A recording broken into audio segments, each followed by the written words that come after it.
Pinya, 8 benepisyo sa kalusugan na dapat mong malaman.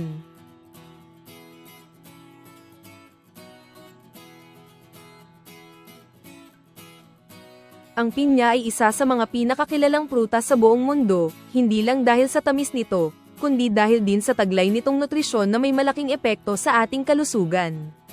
Sa video na ito, alamin natin ang 8 benepisyong hatid ng pinya na maaaring hindi mo pa alam. 1. Pampalakas ng resistensya. Ang pinya ay mayaman sa vitamin C, isang mahalagang bitamina na tumutulong sa pagpapalakas ng immune system.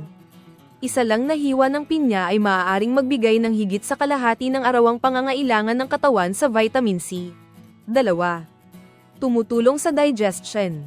May taglay itong enzyme na tinatawag na bromelain, na tumutulong sa pag-breakdown ng protina sa pagkain. Kaya kung madalas kang makaranas ng kabag o mabagal na pagtunaw, mainam isama ang pinya sa iyong diet. 3. Panlaban sa pamamaga.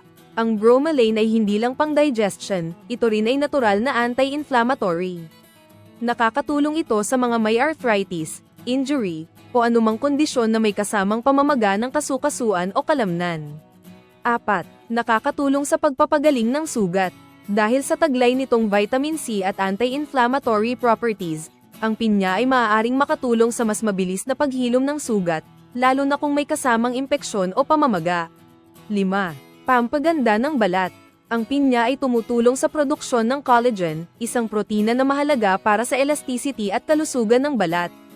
Regular na pagkain ng pinya ay maaaring makatulong sa pagkakaroon ng mas makinis at mas batang itsura ng kutis.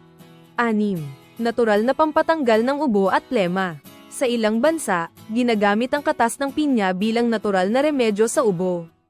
Ayon sa ilang pag-aaral, ang bromelain ay nakakatulong sa pagluwag ng plema sa lalamunan at baga. 7. May antioxidant na panlaban sa sakit. Mayaman sa antioxidants tulad ng flavonoids at phenolic acids, ang pinya ay nakakatulong sa pag-neutralize ng free radicals sa katawan, na maaaring maging sanhi ng chronic diseases gaya ng cancer at sakit sa puso.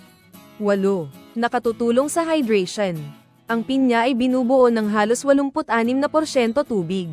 Kaya bukod sa sustansya, ito rin ay nakakatulong upang mapanatili ang tamang level ng tubig sa katawan, lalo na sa mainit na panahon.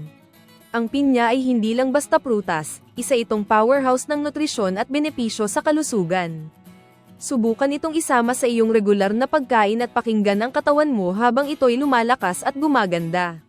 Huwag kalimutang i-like ang video na ito kung nakatulong sa'yo, at i-subscribe ang channel para sa mas marami pang health tips at impormasyon tungkol sa mga pagkaing makakabuti sa iyong kalusugan.